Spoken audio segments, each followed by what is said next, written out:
Here is a picture that I drew, brothers and sisters, of Chopper, and this is kind of in his "I'm gonna beat the living shit out of you" form. That he looks kind of like a human with a reindeer-like nose.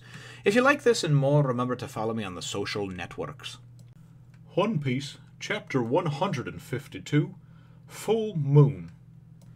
Well, hello, my brothers and sisters of the Nerd Nation. I, as always, am Jim, here to bring you another review on the awesome and frigid and action-packed tale of One Piece.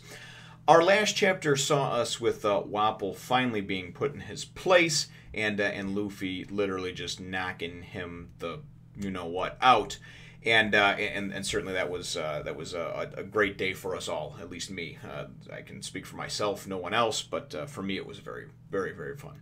So that's where the chapter left off. That's where things pick up. We see Dalton and Vivi and Usopp and some of the villagers. They were on, of course, the rope lift on their way up this whole time, and they get to the top and everything's kind of quiet. And Usopp's like, "All right, there, just everybody stay behind me. I'll get off and take a look." And then you see in the next panel Zoro kind of getting out and grabbing him. He's like, "Listen, dude, if you're scared, just stay back here." And he's like, "Me scared? No, what are you talking about? I'm just cautious, And then all of a sudden, Luffy, who was of course battling Wapol up at the top of the tower, the topmost point of his castle. Luffy goes and he's jumping down. He's kind of like in midair, about to attack. And then he's like, oh, Zoro and Usopp. Okay, it's just you guys, right? And they're like, what's your deal, And he goes, what were you doing? He's like, oh, I was kicking the king's butt, Basically, I was wiping the floor with the king.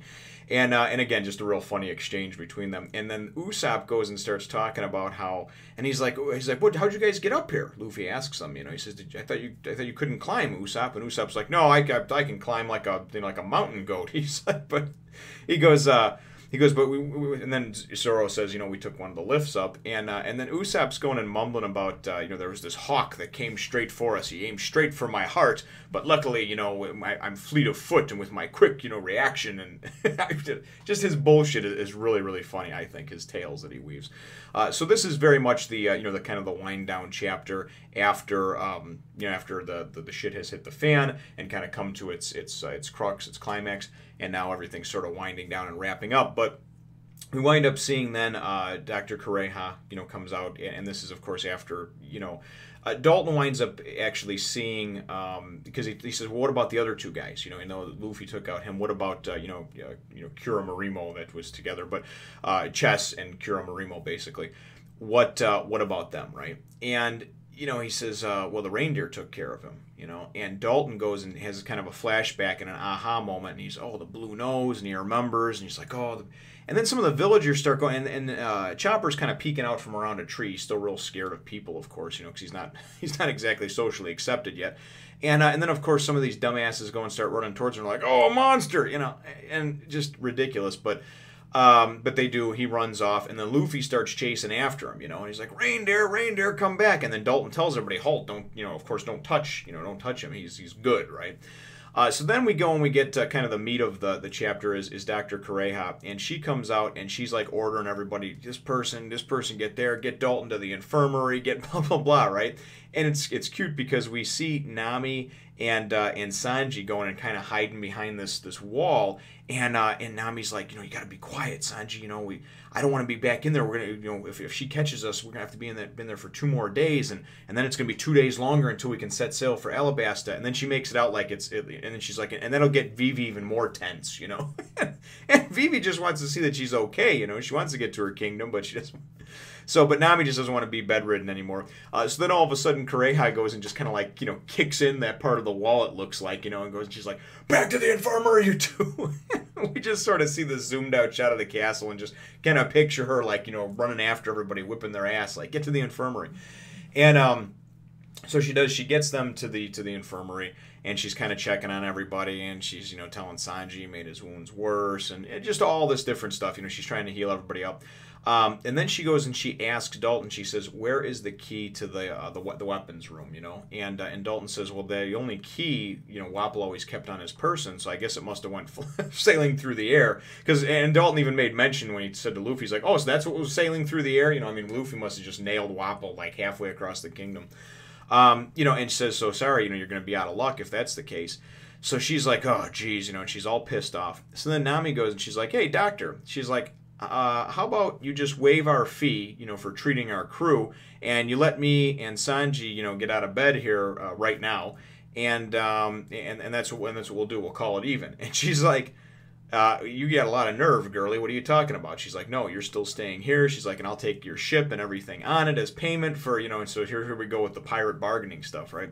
Then we get Nami goes and she goes and pulls out the key because, she lifted it earlier from Wapol, and she's just like, well, I was thinking that we could trade that, of course, the, non-payment for the services rendered, of course, we'll call it even for that, and then, of course, letting me out of bed, because I have this here key that you want so badly. So she goes and she's like, oh, you got a lot of nerve bargaining with me, girly.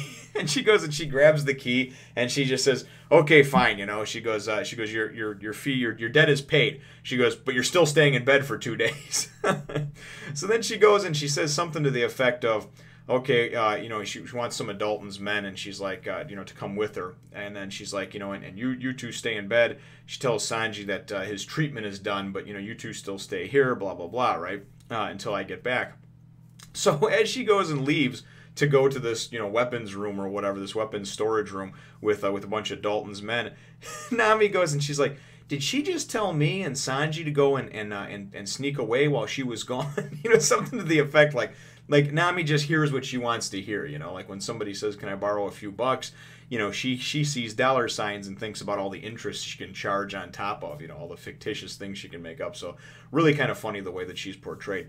The last portion of the chapter, though, goes and takes us back outside, and Zoro and Usopp are out there, and Luffy's still kind of running around the area there, calling for Chopper, and he's like, reindeer, come on, and then you see Chopper, he's like, come on, I want you to, he's telling him, I want you to join our crew, I want you to come with us, you're going to come with us, and Chopper's like running around in the woods, and he's still, thinking to himself about, hey, no, I'm a monster, I can't fit in, I'm just a reindeer, I can't do it, all the negativity that's been piled on top of him, for how many ever years now, ever since he, ate the fruit, and of course wasn't accepted by nor human nor reindeer.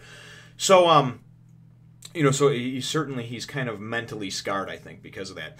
But it's really kind of cool how you see, Luffy's determination too, because Usopp and Zoro are like, listen, just give up, dude. It's cold out here. He doesn't want to join the crew, And Luffy's like, no, he has to, and you're going to.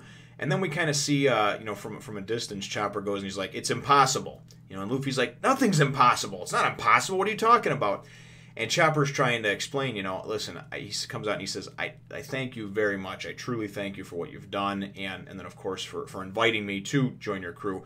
And he's touched. I mean, he's kind of starting to tear up. And he's, like I said, it's a heartfelt moment because Chopper knows that, hey, this is the first person other than Dr. Haralook, who's been gone for 6 years, who's really likes me and really accepts me for who I am. Doesn't care that I'm a reindeer or a monster or a half human, half reindeer, right? So the whole gist of it and what winds up happening is he's thanking Luffy for, including him and, kind of like one of those, well, thank you for thinking of me type of deals, right? And, but I can't do it, right? And then Luffy's like, sure you can. And then he goes to this double page spread and Luffy's just like, shut up and join my crew and come with us, you dummy. So a little sidebar thing on the last page, you get Zoro and Usopp are just like, yeah, that's really going to help him, make his decision over there, Luffy. And then it's kind of cool because you go and you see, a picture of Chopper, and he's tearing up again, and he seems to blubber and cry a lot, but he is a cute little fella, and honestly, I mean, if you had been through what he's been through, can you really blame him? But so he goes and he starts tearing up and everything, and then you kind of just assume that means he's going to step forward and he's going to join up, because then we get the next panel, and the end of the chapter is just Luffy going, yeah, So all in all, a very fun chapter. Like I said, very heartfelt. Some funny comedic moments in there, and I definitely enjoyed it. So the chapter question though is now that everything, of course, has wound down. What type of asset do you think Chopper is going to be to the group? Now, we know that he has medical skills, which certainly is going to help if we run into something like with Nami again. But he's certainly, too, just between being able to transform at will, and then, of course, the Rumble Ball medicine that he has, we assume that he has more of.